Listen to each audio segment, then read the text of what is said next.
Hello everyone. Hello. Welcome again to our YouTube. Ayan, may gagawin tayo.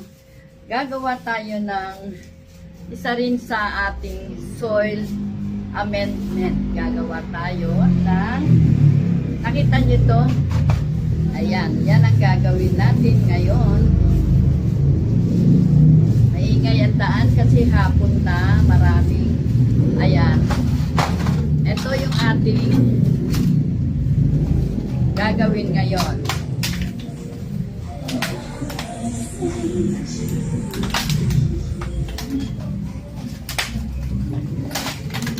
Ayan.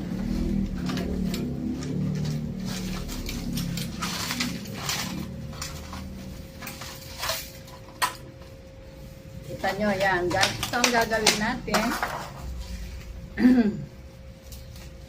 Hinugasan ko ito, eggshell. Hugas na ito. Kaya yan ang gagawin natin ngayon.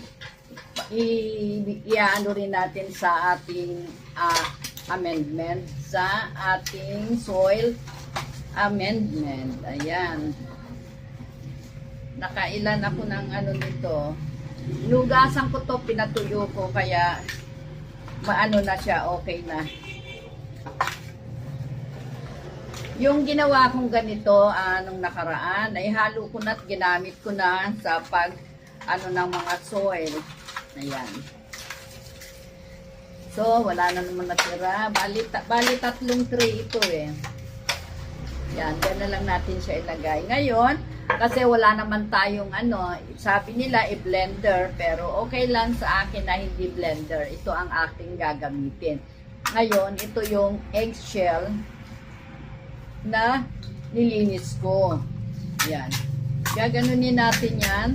Hindi naman kailangan pinong-pino ito kasi panghahalo natin sa soil. Katulad nito, oh. Ayan. Ayan, oh. Meron siya, oh. Kaya may puti-puti yan dahil sa ating eggshell. Ayan, nakita nyo. Yan, ihahalo natin to sa ating soil. Kaya ito ang ating gagawin. Gusto kong nakikita ko sa inyo dahil ito, katulad yan, yung iba talaga ginagamit, ibini-blender para maging pulbos or pino-pino. Pero ako, ang ginawa ko, hindi naman kailangan pino-pino. Ang ginawa ko lang dito sa akin, yung unang ginawa ko na inilagay ko sa soil na nung nakaraan, ay ano lang siya, talagang nadurog siya ng pino, pero hindi siya napulbos, ganon. Pero okay din naman yun. Ganyan-ganyanin natin muna para yung mga hindi naman nakakapag-blender, walang blender o pero kasi ako ayaw kong i-blender ito kahit may blender kasi okay lang na yung kanyang laki ng aking ginagawa ay okay na. Pero yung mga talagang pwede nilang i-blender or yun namang iba, gustong i-manual. Ima-manual nyo na pagpapapino. Tapos ito ilalagay natin sa ating mga halaman. Ihahalo natin. Yan. Ayan o. Nakita nyo na nadurog na siya. Medyo pino na siya. Pero to pipino pa yan. Kasi yan. Gaganunin natin. Yan. Mamaya makikita nyo, pino na rin siya. Hindi naman kailangan ayan. Ganyan lang. Ganyan lang gagawin natin. Ayan. Ayan, oh.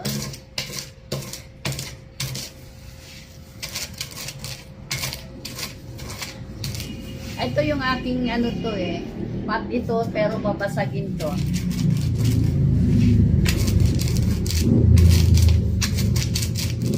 Yan, makikita nyo hanggang mamaya mapipino rin ito. Yan, isa-isa ito sa ating hinahalo sa ating soil na nakakadagdag ng ikaayos ng halaman natin. Kagaya nung sinasabing lagyan natin fertilizer pwede rin isama ito para ma-enhance ang ating mga soil. Ayan. Kaya yon, kasi alam ko to, yung iba, pinipino ito, tapos ilalagyan pa nila ng egg. Pero ako hindi. Ito lang, ganito lang. Or, yung iba, inahalo doon sa MSG sa pagdidilig. Pero kasi pinupulbos nga nila. Ayan. Pero ako, sa soil ko hinahalo ito para yung soil mismo, yung doon na magkakaroon ng pagbabago at magiging maayos, maganda, pagpapahusay ng mga alang ating halaman, ng ating soil, pampaganda ng ating halaman. At ito, hindi lang naman ito ang ating hinahalo. Marami tayong hinahalo. Katulad sa akin, marami akong soil amendment na idinadagdag. Meron akong vermicast, humus, meron akong coco peat, rice hull, carbonized rice hull, at meron din akong coco cube o coco chip. Pero yon, hindi lahat yon, hindi ko nilalagay yon. Minsan, ang ginagawa ko lang, vermicast, coco peat, rice hull. Yan, okay na yun eh. Coco peat, rice hull, humus. Tapos dagdagan mo nito. Minsan 3 lang o 4, pwede nang yung kasi maganda na rin yun. Okay na yun. Kasi minsan kung masyadong over tayo ng mga nilalagay natin, baka lalong hindi duwanda yung ating halaman. Ayan. Kaya ito, yung ginawa ko nung nakaraan, rice hull, coco peat, pumice, at saka carbonized rice hull, at saka ito, wala siyang vermicast. Ayan. Nakita nyo, medyo pino na, di ba? Pero tatlong tray, ito lang kadami, nakita nyo. Kaya kailangan yan, talaga, iniipon ko lang to, hindi ako nanghihingi ng mga sa ibang kwan. Ito yung ginagamit namin sa bahay na egg. Ngayon, hindi ko pinapalagay sa basurahan yung mga ginamitan. Kasi, sabi ko, gagamitin ko ulit. Ayan.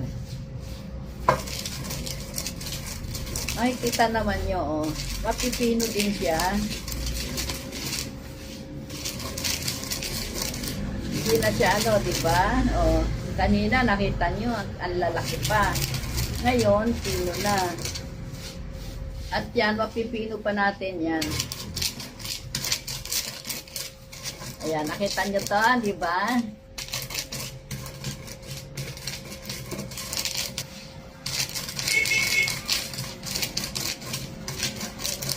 Kailangan siya, yung talagang pino siya, pero hindi yung pulbos. Hindi powder ang itsura. Ayan, Yan, di ba? Madali lang naman na gawin to eh. Kaysa yung i-blender mo, madali nga. Kaya lang, gagamit ka pa ng kuryente, gagamit ka pa ng, hugasan mo pa rin yung Dahil siyempre, kung ginagamit mo yung blender sa ibang food, di ba? Okay na ito. Para at least exercise. Ayan.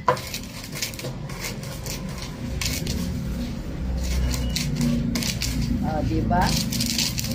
Nakita nyo, pinong-pino na siya, nakita nyo, pino na, diba? Simple lang. Nakagawa tayo ng isa pang panlagay natin sa ating halaman.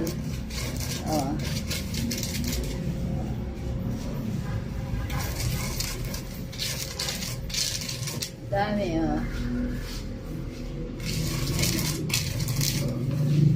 Ililipat ng hangin yung yung maliit na diba? Dami na, yan. Ganyan lang gagawin natin. Tapos, alam nyo, pwede rin itong i-sprinkle nyo sa tagiliran ng halaman. Pwede rin. Dahil pag diniligan nyo yan, bababa siya. pwede rin ihalo sa soil na para diretso na. Yon. Ako ganun ang ginagawa ko, hinahalo ko sa soil para hindi ko na i-sprinkle na isa-isa sa lahat ng halaman na lalagyan ko. Kasi, kagaya kanina, lahat ng mga halaman ko, nilagyan ko ng, nag-add ako ng soil na with vermicast. Kasi, yung vermicast is, ano rin yun, fertilizer din yun. Naglagay ako kanina. Pero yung soil na nilagay ko doon, meron siyang rice, meron siyang pumice, meron siyang vermicast, coco peat, at saka yung, tawag nito, carbonize. Ayan, nilagyan ko yan. Yun yung ipinandagdag ko sa aking mga halaman na yung iba kasi, nagiging kalahati na dahil every time na magdilig tayo ng ating halaman, bumababa yung halaman, may natatanggal at saka ang nutrient niyan, nauubos pagkadilig na tayo dilig. Kasi, siyempre, nababasa siya, pababa yun. Kaya, kailangan natin dagdagan ang soil natin. Pero, nung araw, every 6 months, nagdadagdag ako or nagpapalit ako ng soil. Depende sa soil na minsan kasi yung soil matigas. Kaya yon. Kaya marami tayong mga paraan para mapaganda natin ang ating soil mix. Kailangan matuto tayong gumawa ng sarili natin, hindi yung bili na lang tayo ng bili. Kailangan din natin matuto. Ayan. Katulad nito, ayan pinong-pino na siya. Ang ganda na Pinahangin na nga sa pino. Diba?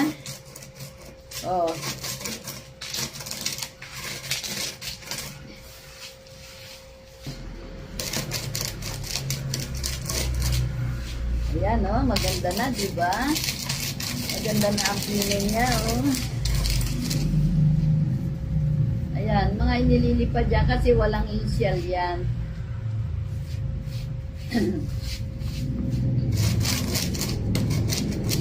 Ayan, Nakikita nyo, kapino na siya. Ayan.